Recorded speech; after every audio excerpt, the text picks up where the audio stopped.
acquaintances that went to Germany because it was so dull over there, no action and everything. A lot of soldiers fell into the drug scene, and I did not want to get into that trap. I want to make choices. You made some very good choices, obviously, with all the decorated accomplishments. Yeah. But you asked me a question about my medals. Most of these are in respect to as flying as a door gunner. I've got 2 Bronze Stars, Air Medal, which I'm very proud of, and my flight wings, Vietnam Campaign Medal with 2 Bronze Stars on it. And this is this one over here is the Republic of Vietnam Cross of Gallantry. That was issued by the President of South Vietnam.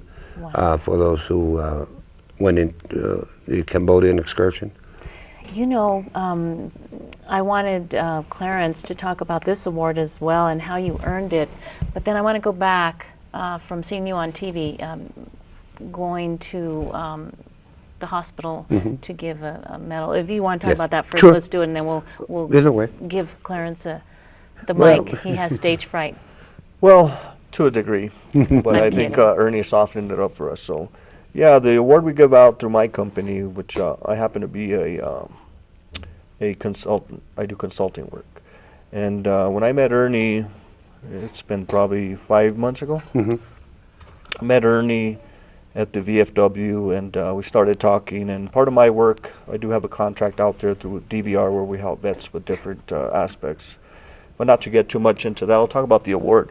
The award was something I came up with because I felt that, first of all, our veterans are the most precious, I believe, are one of our most precious resources that we have.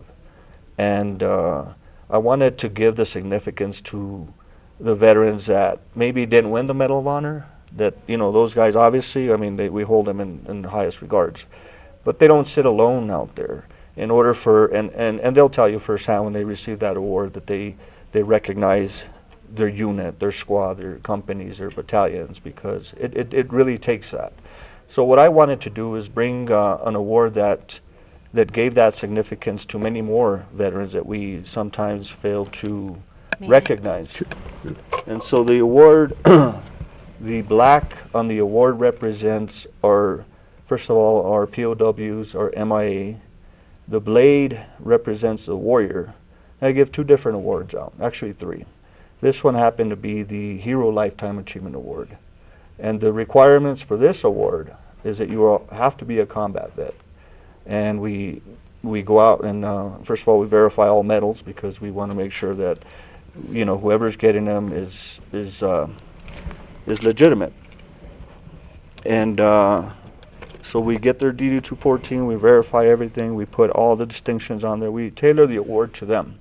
The second thing about the knife is that the leather represents the boots on the ground in the past and in the future and in the present.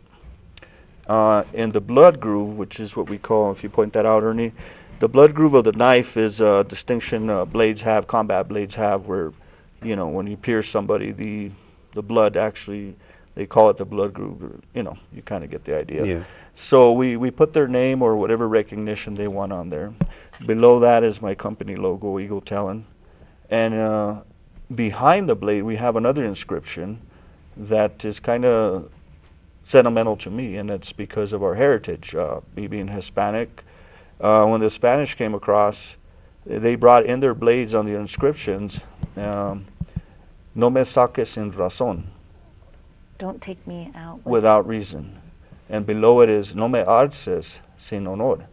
Do not put me back, do not sheathe me back without honor, meaning that you win that battle so you're able to sheathe it.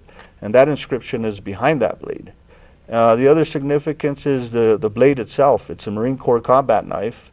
I am a former Marine, infantry, and I just wanted to represent these guys and bring their life back into focus, because it was their finest moment, I believe. I mean, personally for me, and I know Ernie would probably second that motion. and that when you go out there and you have to do whatever it is this country asks of us, and we do it without hesitation because that's who we are. There has to be that, you know, recognition of what our guys go through. And as you well know, Valerie, you helped sponsor one of the awards that we had for Veterans Day, and I just can't commend you enough for, you know, having you people out there that really recognize what these veterans mean to this country. And a lot of times I feel that we seem to forget what that is all about. You know, I've been trying to talk to Mr. Garcia here. He wrote a fabulous book. It's called The Door Gunner, kind of a memoir of his life. And it's a very powerful book. It's an amazing book. It's a life chronicle of his life, what he's been through. And where do people get a copy? Through Amazon. And I've got some in my truck, also extras, but you can order them through Amazon. I've also have a video that led up to the book on YouTube. Just, you know, key in Google Ernest Garcia, the Door Gunner, and you'll see all my work that I do. And you're keeping everything alive, and the, you know, yeah. both of you. Well, you know, what I do is one of my objectives is to leave a heritage behind for my family and friends, so they'll know who Ernest Garcia was. I noticed you dedicated the book to your beautiful wife, yes, Annabelle. Annabelle. Yes, you know, and I want to leave a heritage. You know, I'm not no young chicken anymore. You know. Yes, you are. But I want to leave a legacy behind. But mostly, also, what I do is I do anything and everything that I can within all the veterans organizations that I belong to honor our vets and, you know, help them and talk to them and recruit them to join our affiliations with the VFW, Disabled American Veterans, American Legion. I'm also American Legion Post 13, Second Vice Commander. I'm also on the board of directors with the Museum of the American Military Family History. And we have a website on that also. It's going to be hard to beat that resume. But basically, when I give talks or anything, it's basically, and in this case too, right now, is my main objective is to let veterans know that it is okay to talk about it. You've got to get it out of your system. Don't leave it dormant in your heart, in your body and mind and soul for years, because when it catches up with you like it did with me, it caught up with me like a heart attack.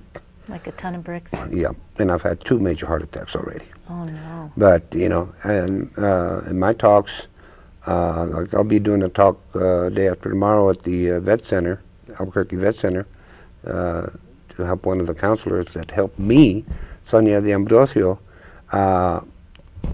pull through what I was going through, and, you know, and gave me that fight and reason to keep fighting, and before I self-destructed, you know.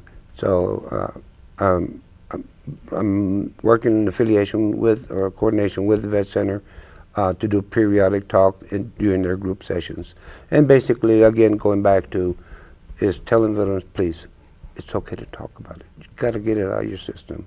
Yeah. Because I held it dormant for all these years, okay? But when the Gulf War, Afghanistan War, Iraq War, and all those kicked in, and all the media blitz and everything, that's when it hit me. That's when it hit me, and I lost total control. I was a total mess. And I had a beautiful career going with the Social Security Administration, but it got to the point where I just could not function anymore. So you think little by little they should talk about it? Oh yeah, you know, you got to get it out. You got to get it out of your system, you know, before it eats you up like a cancer, you know. And that's one of my main focuses when I speak to veterans, or, you know, I do also like to do veterans in the classrooms. Wonderful. You know, where I go in and talk to high school kids, you know, and about what it's like to be a veteran and all of it. I wanted to ask you, and before, you know, this time has flown, but I want you to come back. Maybe we can do a part 2, sure, and a part 3 and a part 4. Yeah. But what you did most recently was just so touching as well, that you went to see the officer that had been gunned down. Well, you know, when the second officer, first Rio Rancho officer was down, and that hit me pretty hard. But when the second officer out of Albuquerque, I think Officer Benner, when he was in the hospital fighting for his life, I kept checking through my sources how he was doing. Out of the goodness of your heart. Well, because, That's well, sad. not only that, but because I have two brothers that were in law enforcement. I see. So it hit close to home, So I don't know, I just felt compelled. I grabbed one of my Bronze Stars.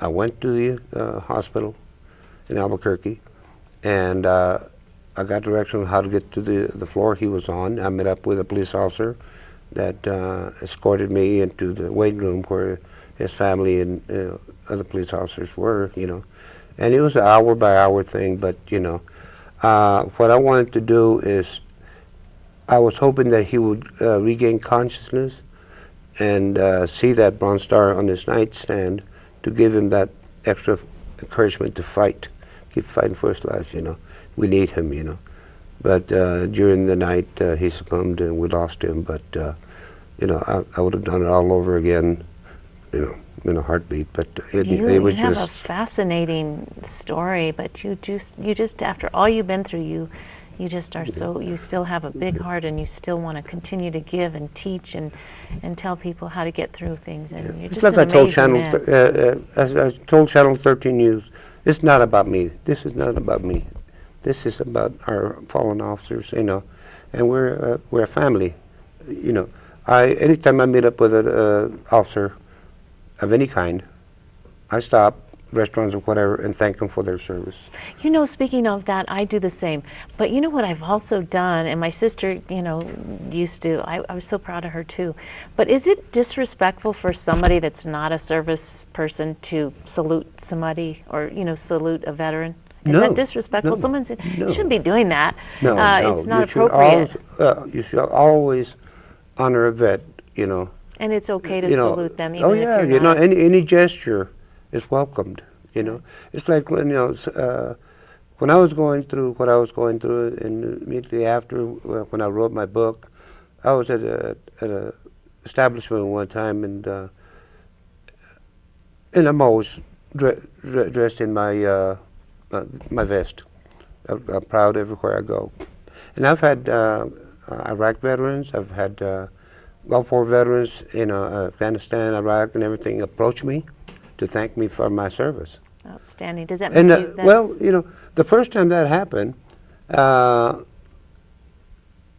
this guy approached me and thanked me for my service. He said, I served in Iraq. And he said, why are you thanking me? I told him, you guys had to do the same thing we had to do. Thank you for your service. Aw. And he said, no, you don't understand, Mr. Garcia. It's because of you Vietnam veterans, you guys set the pace for us what we had to do. And I had tears. That coming made down your my world eyes. go round, didn't it? It made it Oh, all yes. worth it. Yeah, I believe that. yeah. So, Well, it's been such an honor having both of you, and thank you for your service. And thank you. I'd love to have you back, and so we can talk more in depth about everything else you've been through. We didn't really get to cover a lot because it's just so fascinating where you've been and what we don't realize on this end, what you hold inside, and Yeah. what But, before we close, I want to encourage any listener that's a veteran to please consider joining a VFW, the American Legion, the AV, or And whatever, call you. and get involved and call me. What's your number? My telephone number is 505-227-6549. Wonderful. And my email is in lowercase Ernest Garcia 50@yahoo.com. You're the bomb. Thank you so much. I'm leaving with a lump in my throat. So I want to thank everybody for watching our program, and thank you for being here, both of you. Keep doing the good jobs you're doing, and include me in anything I can do to help. If you'd like to be on our program, give us a call at 827-4533. Thank you for watching.